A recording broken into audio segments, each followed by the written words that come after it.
Bismillahirrahmanirrahim. Assalamualaikum warahmatullahi wabarakatuh. Para pendengar yang dikasihi sekalian, Dr. Har bersama lagi di dalam podcast Akademi Dr. Har dalam slot Keramat Hamka, ya, yang mana telah kita mulakan, dan ini adalah slot yang ketiga bersama saya, Al-Fadhil Ustaz Azlan Shah Nabis Khan, atau anak andalan saya, ya, untuk membincangkan kali ini. Dan kita cerita pula tentang pengalaman kita, ya, apabila kita dah orang kata merasakan impak daripada tinggalan dan legasi almarhum Buya Hamka ni. Kita memang nak tengok dari mana asal dia, kan. So saya rasa manusia memang rasa macam sebab tu kalau sirah pun kita nak pergi cari kat mana Nabi tinggal, kat mana Nabi hijrah. Naik benda tu Gua Hira tu. Kita dapat feel tu, dia macam walaupun kita baca ratusan muka surat cerita, tapi a moment being there tu is memory yang takkan hilang terus. Betul. Jadi dalam podcast kali ni, insyaAllah kita mungkin nak berkongsi. Saya yakin pendengar pun mungkin ada yang dah pergi melancong, ya, ke Bukit Tinggi, atau dia punya airport Padang, kan? Padang. Mungkin dengan bersama keluarga, dan dalam pandemik COVID ni kita doalah tak lama lagi kita boleh berjaulah dan bermusafir, menimba pengalaman ni. Dan kebetulan alhamdulillah saya sendiri pernah pergi berziarah ke Padang, Bukit Tinggi, dan juga tempat kelahiran almarhum Buya Hamka, iaitu Danau Maninjau, ya, dan itu tahun 2015 Mei. Yang saya dapat tahu juga Lan pun pergi juga. Ya, tahun yang sama. Lebih awal, tapi dia pergi honeymoon. Cerita sikit Lan. Macam saya cerita sebelum ni, masa saya nak kahwin tu, saya bagi buku hadiah, buku Hamka. And then saya ada juga bagi buku dekat mak mertua juga, pun buku Hamka, Kedudukan Wanita dalam Islam. Nak bagi signal saya akan jaga dengan baik lah. Nanti mungkin Dr. Har boleh cerita, rupanya Minang ni memang ada konsep dia boleh jaga dengan baik wanita-wanita mereka, kan. So bila nak pergi tu, saya masih ingat emosi saya tengah sangat sedih waktu tu. Waktu tu kita baru kehilangan Tuan Guru Ni Aziz, meninggal dunia. Kemudian selang beberapa hari, sebelum itu, sebelum kematian Tuan Guru Ni Aziz, seorang pemimpin politik yang saya kagum dipenjarakan. So saya masih ingat emosi saya tengah down, sedih. Dan tapi masa tu kawan-kawan daripada Jejak Tarbiyah ni dah buat iklan dah, siapa nak pergi ke program Jejak Hamka nama dia. So masa tu isteri dah tengah ini honeymoon yang keberapa tak tahu. Isteri dah tengah pregnant 7 bulan. So kalau ikut tak boleh fly. So tapi sebab saya dengan wife saya banyak honeymoon tu ke Indonesia, ke Aceh, ke so bila nak pergi ni memang satu dah baca Hamka, dah kata this is the time, tak boleh miss this opportunity. So kita pergi jumpa doktor, ambil surat apa semua, and then she's also very excited. So kami pun fly. Tapi 1 hour je, kan. 1 hour boleh fly, lah. Doktor pun biasalah tu, 1 hour boleh. Tak apa. So ingat bila dah sampai kat sana tu, macam the entire journey tu adalah seperti sebuah journey spiritual yang nak mencari kekuatan balik. Dan Hamka punya buku tu memang ada few buku yang saya read up semula supaya saya ada mood tu yang sesuai dengan trip tu. So banyak journey tu few days, 5 hari atau lebih, 4 malam 5 hari. Yang first impact macam mana? First impact tu adalah waktu tengah turun di Kelok 44 tu. Sebab Danau Maninjau ni, tempat kelahiran Buya Hamka ni, dia dikenali dengan keindahan alam. Even mereka ada pepatah menyebut alam terkambang dijadikan guru. So mereka menganggap alam itu adalah guru yang mengajar. Sama sebenarnya macam Quran selalu suruh tengok alam. Sebab alam tu akan menjadi guru, alam yang menghaluskan jiwa. So bila sampai tu, perjalanan tu dah satu dia mengerikan. Kelok tu memang is a scary Kelok. Istighfar saja. Dan memang dia sediakan pun papan-papan, subhanallah, alhamdulillah, supaya kita prepare kalau anything. Betul lah. And then dalam kita lalu Kelok tu ada air terjun kat tepi, ada pokok-pokok, orang meniaga. Kita mula terbayang Hamka tulis dalam buku-buku dia tu, orang berdagang tolak dia punya kereta niaga dia, kemudian ada lembu, kereta lembu. Macam wow, kita macam sedang masuk ke dalam alam tu. And then for the first time kita akan nampak daripada satu puncak tu danau tu. Berlatar belakangkan ada sawah padi, rumah Minangkabau tu. And then at that point of time sampai ke bawah tu is just silence. It's like, and rasa macam wow, what is this? You want to absorb all this, kan? Kita macam tak pernah nampak pun anything like this. Dr. Har ingat tu pun nak menginang mata. Bukan Lan. So bila turun tu, first thing yang diorang bawa kita adalah kita pergi ke betul-betul rumah-rumah tepi dekat Gigi danau, Tasik tu. Gigi Tasik. And first we go and then kita pergi pegang air tu. That's soothing, sejuk. Dan Dan kita nampak orang tengah, dia memang exactly picturize apa yang Hamka tulis. Kita rasa macam yes, dia tulis ni sebab dia nampak ni. Ini adalah terjemahan apa yang dia nampak. And then menariknya baru kita tahu di situ ada satu museum yang didedikasikan untuk Hamka. Dan pihak yang berusaha membina museum peringatan itu adalah orang Malaysia. Yes. Kerana sayangnya kita kepada tokoh tersebut. Dan saya antara momen tu yang saya bangga lah ialah tinggal di Bandar Baru Bangi UKM. Masuk ke museum tu, antara perkara pertama yang nampak tu adalah rope UKM tu. Suddenly we feel so close. Yes. Macam, we belong. Dia adalah penerima ijazah kehormat pada zaman Tun Razak. Dan masa tu memang banyak silence and retrospective lah. Macam so bila kita mula faham bagaimana alam, kita baru nampak for a few moments tu kita rasa impact. Tak boleh bayangkan orang yang lahir di situ, membesar. Dan memang dalam sejarah Indonesia memiliki beberapa tokoh besar, yang tokoh kemerdekaan, tokoh pembebasan. Mereka ada 4 orang yang utama lahir di kampung yang sama, di kawasan yang sama. Bung Hatta, Pak Nasir dan juga Agus Salim dan juga Hamka lah. So bila kita tengok tu, barulah kemudian kita dibawa untuk appreciate apa sebenarnya cara hidup orang di situ, struktur masyarakatnya, adat budinya. Yang mana saya rasa Dr. Har boleh lagi ceritalah kot dengan, dari sebab dia very matriarchal, maksudnya dia banyak daripada perspektif perempuan. Dan pada ketika itu saya nampak, mungkin ini sebab Hamka boleh bercerita tentang perempuan seperti dia berada di kasut orang perempuan. Okay, betul. So mungkin Dr. Har boleh give that. Dr. Har pergi 2015 pada bulan Mei lah. Tak tahu yang lain pergi sebelum tu. Dr. Har pergi Februari. Dr. Har pergi bulan Mei. I think second week of Mei tu Dr. Har pergi 5 hari rasanya. 5 hari bersama rakan-rakan usrah. Okay. Dan masa atas flight tu Dr. Har nak landing di Padang tu. Satu lagi subjek paling Dr. Har minati adalah geografi. Dan yang paling antara geografi tu geografi fizikal. So Dr. Har dah buat study sikit. I know this is a part of volcanic punya ni. Dan sebenarnya tempat yang gunung berapi ni dia sangat cantik. Kalau tengok bukitnya pun dia akan symmetrical kan. Dan daripada atas tu Dr. Har dah nampak adanya danau ni. Dan Dr. Har kata ini ke Danau Maninjau sebab dia ada beberapa lah tapi mungkin daripada atas kapal terbang tu tak tahu. Cumanya disebabkan macam juga Danau Toba, dia adalah apabila meletusnya gunung berapi tu, maka yang baki tu menjadi danau jutaan tahun dululah agaknya kan. So okey. So bila Dr. Har sampai, Dr. Har terus dibawa ke Bukit Tinggi dulu dan di Bukit Tinggi tu kita check in hotel semua. Dan keesokan harinya tu baru kita pergi ke Danau Maninjau. Dr. Har kena ucapkan bagi penghargaan ni kepada Al-Fadhil Ustaz Chandra Daruja atau Abu Ilkia, mungkin ada yang kenal, kerana dia yang jadi mutawif kami tu.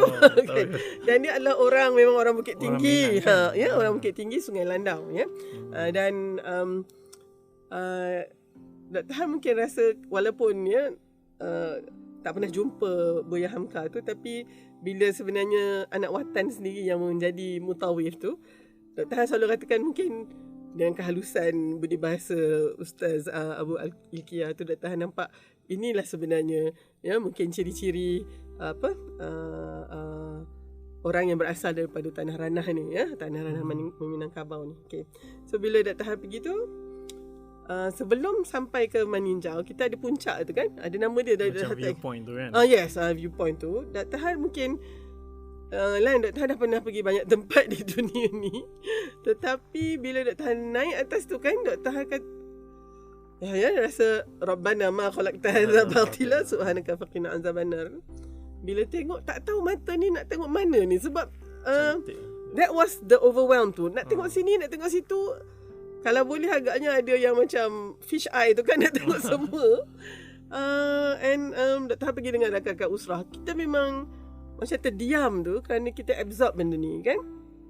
Dan masa tu kita dibenarkan untuk duduk di situ dan tengok kat bawah tu, yang macam yang Lan cakap lah, dia punya danau dia tu kan. Dan what strike me was it's total silent dengan bunyi angin saja tau. Jadi betul.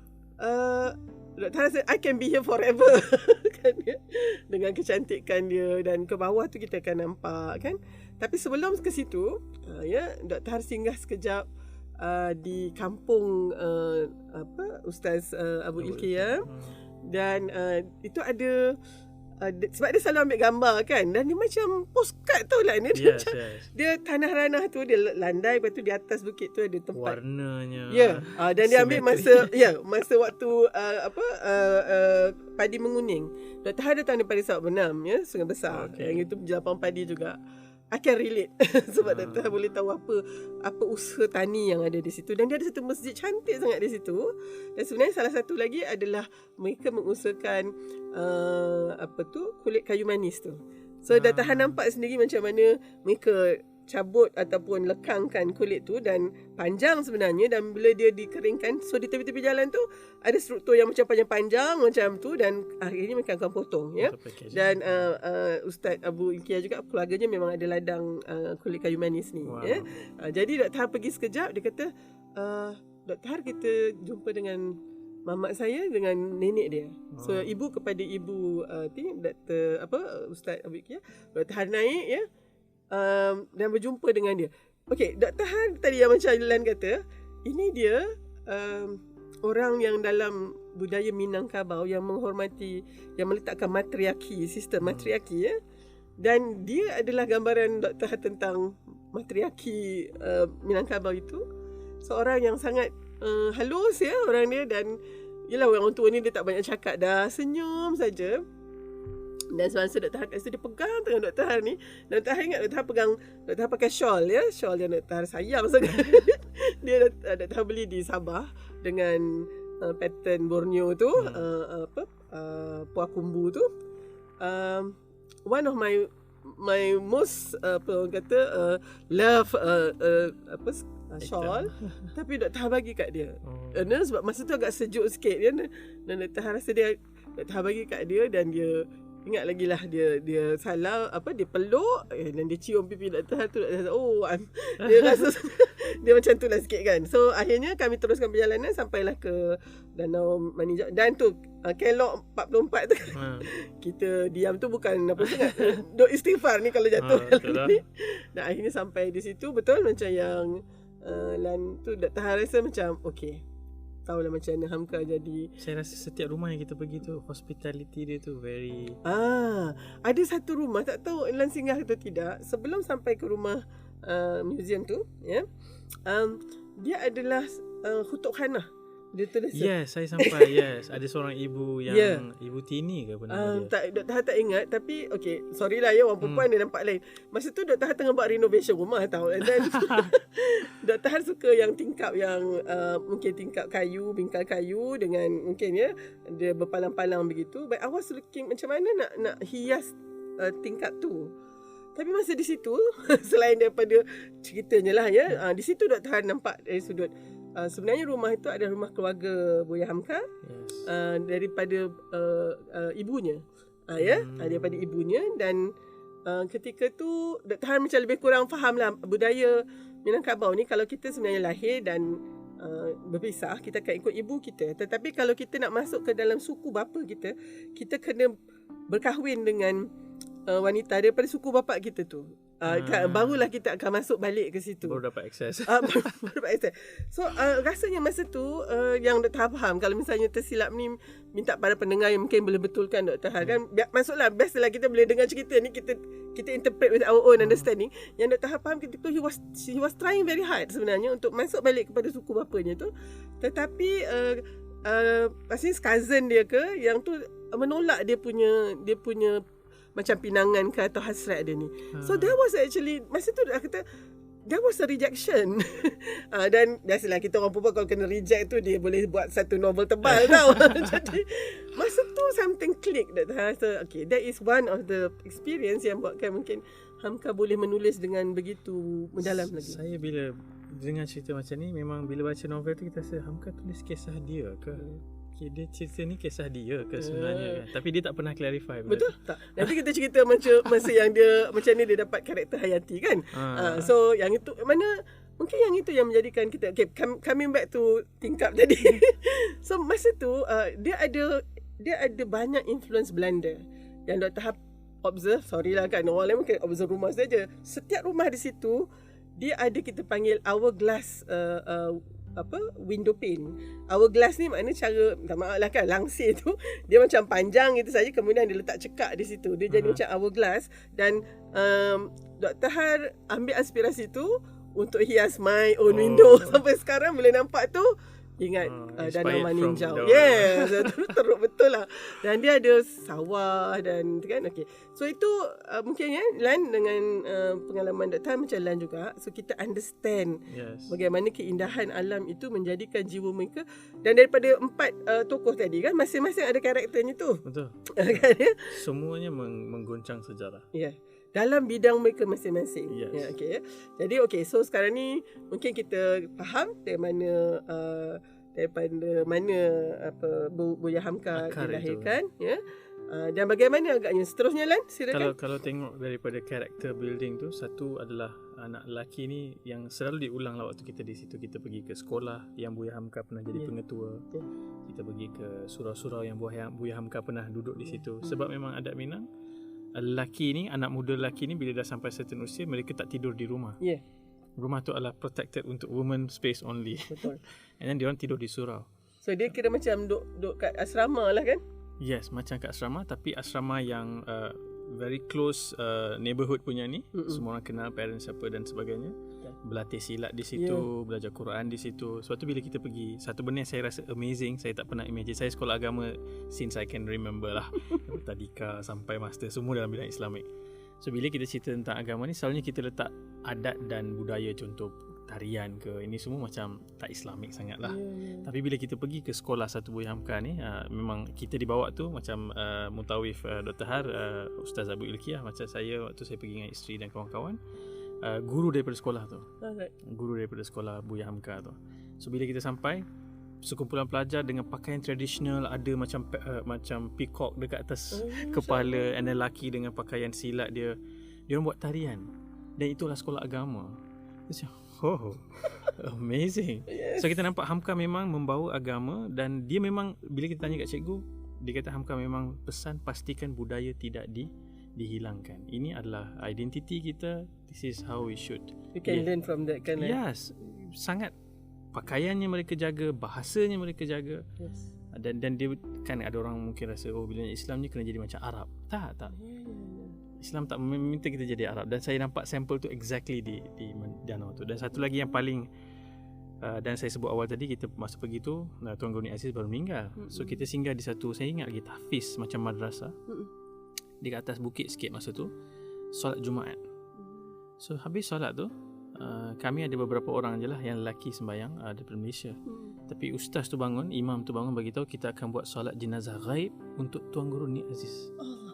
Waktu tu saya macam, macam mana sampai aku kat sini pun ada orang yang mengenangnya dan buat solat jenazah ghaib. So saya ingat lagi, saya tulis terus status waktu tu, macam I feel so amazing. So that's experience tu memang lekat, dan itulah saya sebut bila baca ni, ada masa kita boleh lupa certain quotes. Tapi when you be there, experience that thing, dia instill terus dalam memori. Kalau cerita tu, Dr. Han mungkin ingat almarhum bapa Dr. Han, dia dikira juga sebagai agamawan lah dalam masa hidupnya tu, dan dia adalah more on falak ni.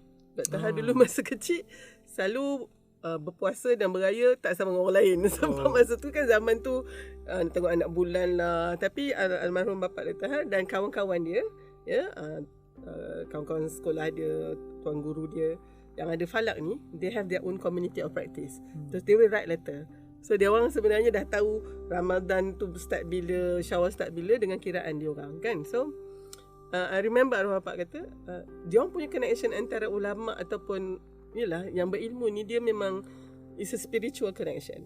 Jadi mana tak kejut kalau misalnya apabila almarhum Tuan Guru Ni Aziz meninggalkan kita di sini, kehilangan tu dirasakan juga di Danau Maninjau.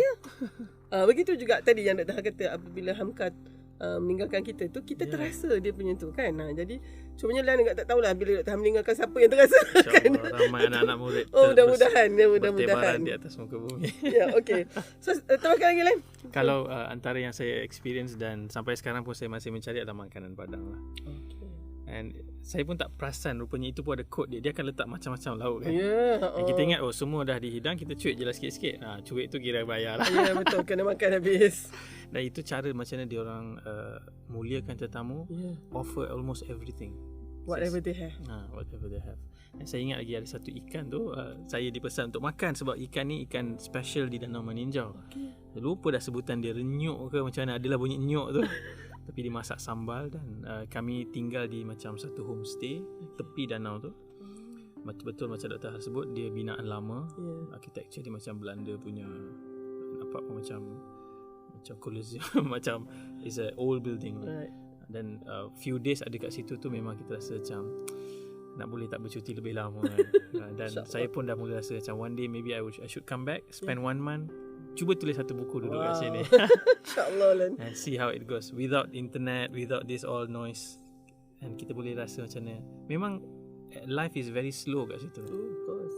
Everybody So take their time. So macam calm, macam seolah-olah terputus sebab danau tu pun dikelilingi oleh gunung ataupun bukit-bukit tu. So memang kelok tu nak kena panjat dan turun balik di lalu jalan tu. So bila kita seolah-olah garden yang dah di-guarded macam tu, everything happens dalam tu is their own world.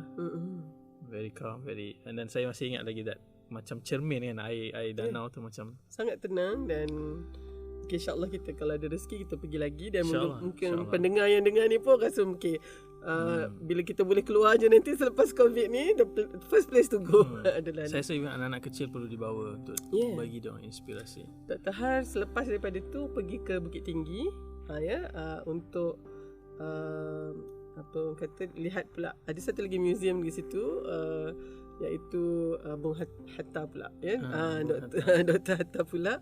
Dan dia lain pula ceritanya tapi kita dapat lihat semangatnya itu dan bagaimana mereka memperjuangkan kemerdekaan Indonesia ketika tu, jati diri melawan Belanda tersebut kan. Yang Dr. Har mungkin nak kongsikan di sini tentang pengalaman Dr. Har berkunjung ke Rumah Gadang kan. Dan Dr. Har mungkin sebagai satulah dengan background aktivisme wanita ni kan, so kita selalu agak curious tentang adat Minangkabau yang kita katakan lebih berasaskan pada matriarchal system, kepada ke ibu punya susu galur bukannya ayah kan. Dan kita melihatnya sebagai satu yang digambarkan sebagai satu yang mungkin tidak berapa positif kerana wanita itu macam queen control pula. Dan tapi sebenarnya lawatan itu dapat memberikan 180 darjah kerana Dr. Har nampak sebenarnya masyarakat Minangkabau sangat menjaga anak wanita dia, anak perempuan dia dan semua mungkin ada adat itu diletakkan begitu supaya wanita ini terus menjadi orang kata kebajikan wanita terpelihara kerana wanita itulah ibu kepada yang akan memastikan masyarakat itu terus boleh semua nilai dan semua didikan ini berasal dengan didikan ibu itu Jadi Dr. Har mungkin Dr. Har ada sematkan ni kat dalam Dr. Har punya Facebook dan mungkin kena refer balik ni. Sebenarnya masa tu Dr. Har pergi ke rumah gadang Temenggung. Rupanya ada 2 jenis, Temenggung dan juga Pepatih. Dia lebih kepada macam struktur dia, dan yang kita katakan gonjong tu, dia punya tanduk-tanduk tu lagi semua banyak. Tu ada maksud dia. Ada. Lagi besar gonjong tu, lagi banyak gonjong tu, maknanya rumah tu sebenarnya adalah lebih besar lagi dan lebih sistem pengurusannya juga lebih sophisticated lah. So yang Pepatih tu katakan kalau rumah gadang Pepatih tu dia selalunya dia flat saja. Tapi kalau Temenggung ni dia kat hujung tu kan, dia macam ada tempat duduk yang macam kita punya amphitheater dekat universiti tu tahu. Dia ada tu, dan di situ sebenarnya tempat duduk untuk dia punya datuk ketuanya untuk berada di atas sekali and address dia punya sidang parlimen macam tu lebih kurang untuk rumah tu. So baru Dr. Har tahu bahawa rumah gadang ni sebenarnya bukan rumah individu. I was thinking this must be somebody rich kan. Rumah gadang itu adalah rumah suku, untuk suku tersebut dan siapa yang agaknya duduk di rumah gadang ni. Satu lagi Dr. Har tak boleh lupa ni, Ibu Nita ni, dia memang dia punya orang kata guide dia lah kan, dan dia akan menerangkan tu dalam bahasa Minangkabau. Tetapi mungkin yang Dr. Har boleh faham lah Lepas tu, dan apa yang Dr. Ha boleh kongsikan, rumah tu sebenarnya diduduki oleh kelamin baru dalam suku tersebut. Dia ada 4 bilik. Pengantin baru. Dan selalunya ini adalah anak-anak perempuan suku tersebut. Dan mereka kalau lepas kahwin tu mereka akan duduk di situ dulu. So dia ada 4 bilik. 4 bilik kelamin hanya cukup untuk sepasang suami isteri begitu, dengan kumpulan yang asas saja. Dan 1 communal kitchen. So maknanya mereka akan masak bersama dan makan bersamalah ya. Selain daripada rumah struktur tu, dia ada pula apa yang dipanggil sebagai rangkiang ya. Rangkiang ni kalau silap Dr. Ha sebut, minta maaf orang-orang Minang, jangan marah ya, orang Jawa ni nak start cakap sikit pasal orang Minang ni. So rangkiang ni dia sebenarnya macam kepuk padi yang ada di luar daripada rumah gadang tu. Dan dia memang dibina di luar. Dia punya genius ya. Sebab kalau katalah rumah gadang terbakar, maka kepuk-kepuk padi ni tidak akan terbakar sama. Dia memang dibuat di luar daripada rumah tu, mungkin lebih kurang 50 meter daripada rumah tersebut. System. Of course. Dan setiap rangkiang, setiap kepuk itu ada keperluan dia. Maknanya dia ada 4 selalunya. Yang satu tu untuk dimakan oleh ahli rumah ni, satu lagi untuk pemberian zakat, dia khas ya, satu lagi tu mungkin untuk kalau ada kecemasan ke macam tu, dan satu boleh dijual beli, yang itu untuk mendapat income. Satu lagi tu kalau ada kerabat yang perlukan bantuan, dia akan ambilkan dari situ, dia tak akan ambil daripada portion-portion yang lain ni. So kita lihat ya, dia kan macam ni Lalan, selalunya bila kita tak tahu maka tak cinta kan. Bila kita dah tahu, kita punya hormat tu jadi intense kan. I have such an immense respect for this system sebenarnya kan. It's all well thought of kan. Okay. Dan itu jangan lupa tadi anak-anak lelakinya berada di surau ya, untuk di-train menjadi anak lelaki Minangkabau. Qawam, untuk jadi qawam. Qawam, dan akhirnya memang kena bergadang, kena pergi keluar untuk membawa kemudiannya harta kekayaan kan. Dan akhirnya barulah meminang anak dara daripada suku ni dan tinggal di situ dulu ya. So dia ada 4 rumah ni, dia ikut turn lah. Katalah Dr. Har dengan Ustaz Zul ni baru kahwin. So Dr. Har akan masuk bilik yang untuk yang paling baru, dan ada 3 lagi tu my senior lah kiranya. Tapi jangan lupa sebelum Dr. Har masuk tu, orang yang duduk daripada bilik yang keempat tu dah kena keluar. Kan? Jadi dia dah ada signal bahawa apa-apa pun you kena cari dah ya, rumah sendiri kan untuk tu. Panjang sikit ni lah. Dr. Har nak kena habiskan sikit menarik ni ya. Menarik. Saya tak pernah dengar tempat ni. Okay. Jadi bila at any one time there will be 4 couples ni. Ada 4 pasangan ya, dan anak-anak lelaki suami-suami ni dipanggil sumando. Sumando. Dr. Ha ingat ni sebab dia macam komando. Sumando. Dan Ibu Nita ni dia sangat jelas dalam cerita dia tu. Sebenarnya ya, ada 4 jenis sumando. Ni Dr. Ha cerita dekat orang Minang pun, dia kata yang ni dia pun tak dengar. So Dr. Ha kata betul ke Dr. Ha ni kan main-main saja. Tapi inilah yang Dr. Ha dengar tu. Dia kata ada 4 kategori suami situ ya. Maknanya dia ada jugalah dia punya assessment dia tu, penilaian dia ya. Pertama ini Dr. Ha sebut, mungkin salah sebut sebutan Dr. Ha ni, tapi minta maaf ya. Satu tu dipanggil Ninyak Mamak ya. Ninyak Mamak ni sumando yang boleh diharap kepimpinan dia.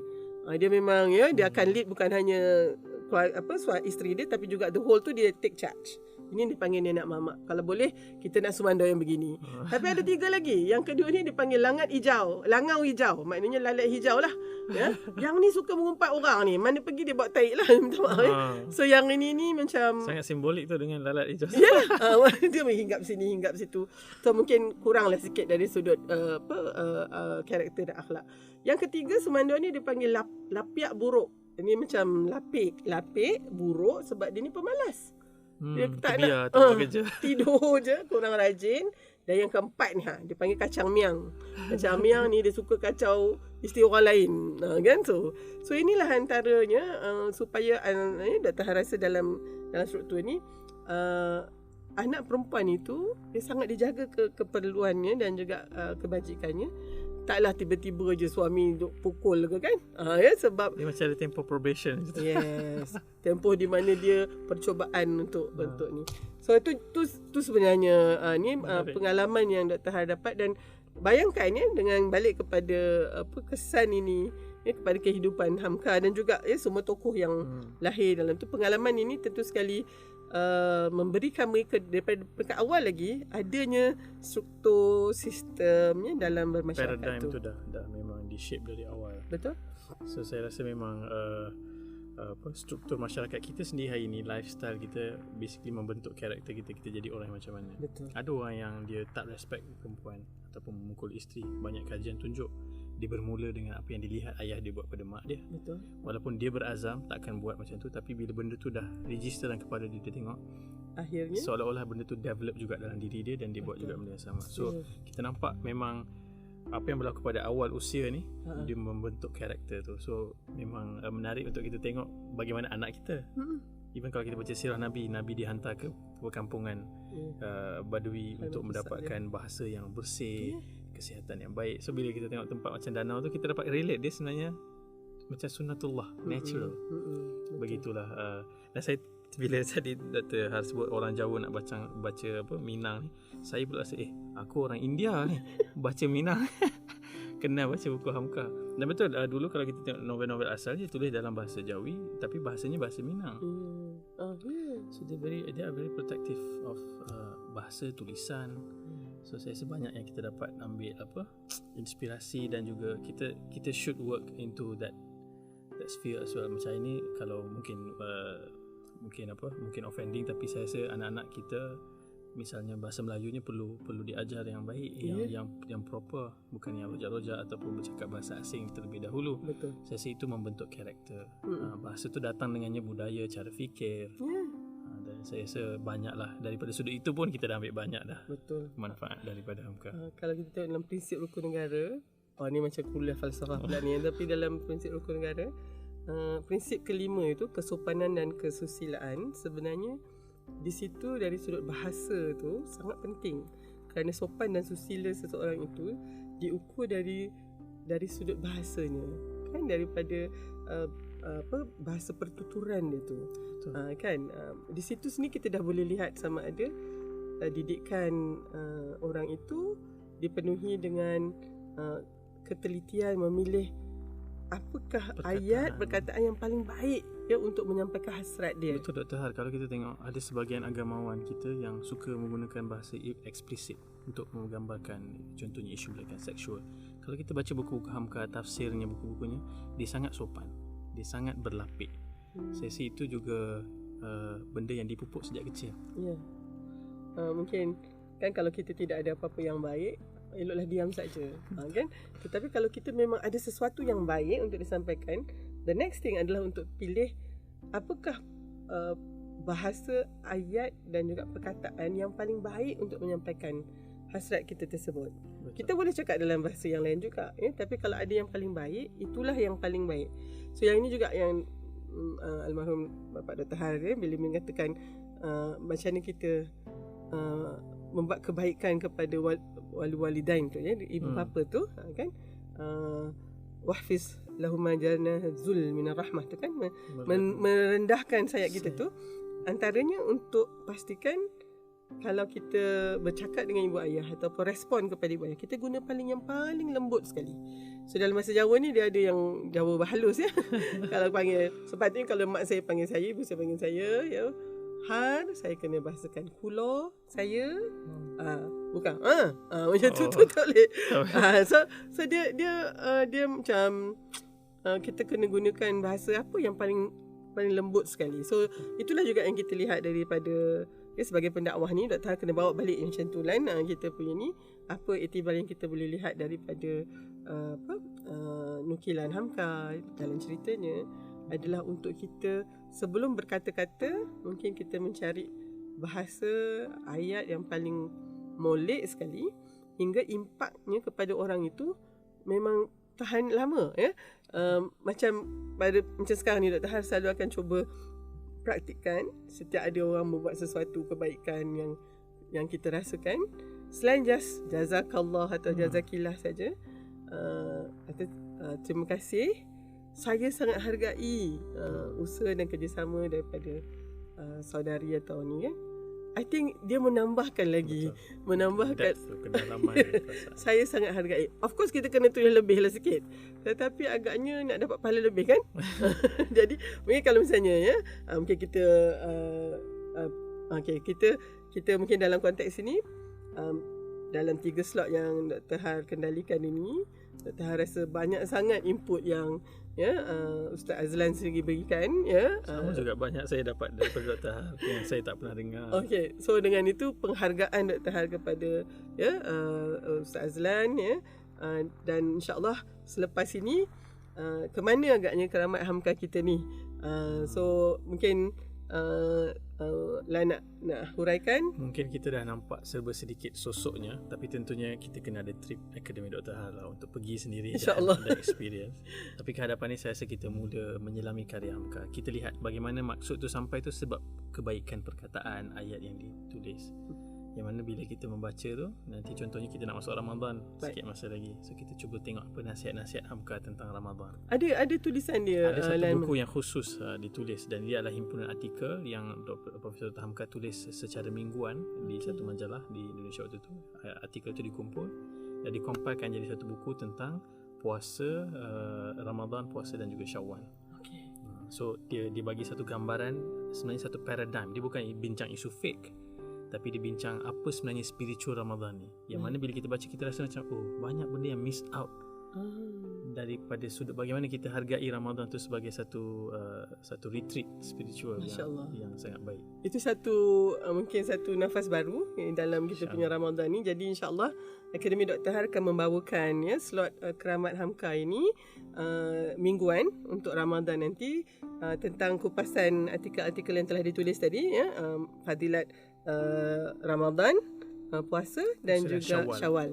So itu pun kita bukannya makna Ramadan itu puasa itu Ramadan. Di situ pun diasingkan kan Ramadan itu sendiri, puasa dan juga Syawal. Jadi insya-Allah kita akan kupas tu dalam 4 slot dalam kita kata mingguan lah ya. Setiap hari pun orang tak larang nak dengar kan. Jadi kita katakan minggu pertama tu kita akan huraikan sekitar tentang Ramadan itu. Mungkin minggu kedua dan minggu ketiga kita huraikan tentang puasa tu, dan menjelang Syawal itu kita bincangkan tentang Syawal pula. So mudah-mudahan ini satu mungkin input baru yang kita berikan kepada untuk mengupas penulisan dan nukilan almarhum Dr. Buya Hamka ini untuk kita manfaatkan sempena bulan Ramadan dan Syawal akan datang. Jadi terima kasih sekali lagi Lan, jangan jemu untuk datang. Alhamdulillah. InsyaAllah kita bertemu lagi di dalam slot keramat Hamka yang seterusnya. Jangan lupa untuk bersama-sama kami lagi, dan kebaikannya podcast ni boleh ulang-ulang. Kalau misalnya tak ingat Sumando tadi kan, Minyak Mamak satu, keduanya Langau Hijau. Langau Hijau, lepas hijau ya sebenarnya dia kalau orang Jawa ni. Hijau tu maknanya hijau ya. Yang ketiga apa tadi lah? Saya ingat kacang miang. Okey, kacang miang nombor 4. Yang ketiga adalah lapik buruk. So yang pertama itu memang yang sangat baik kepimpinannya. Yang kedua itu maaflah ya, orang yang suka membawa mungkin mengumpat, mengeji ni. Yang ketiga tadi adalah yang kurang sikit rajinnya ya, malas nak suka tidur je. Dan yang keempat ni memang yang suka kacau bini orang lain lah ya. Jadi mudah-mudahan itu satu pengajaran yang kita boleh ambil. So insya-Allah kita bertemu lagi. Terima kasih sekali Lan ya. Jumpa lagi, semoga Allah sampaikan kita ke Ramadan. Insya-Allah ya. So itu saja dulu, wabillahi taufiq wal hidayah. Assalamualaikum warahmatullahi wabarakatuh. Waalaikumsalam.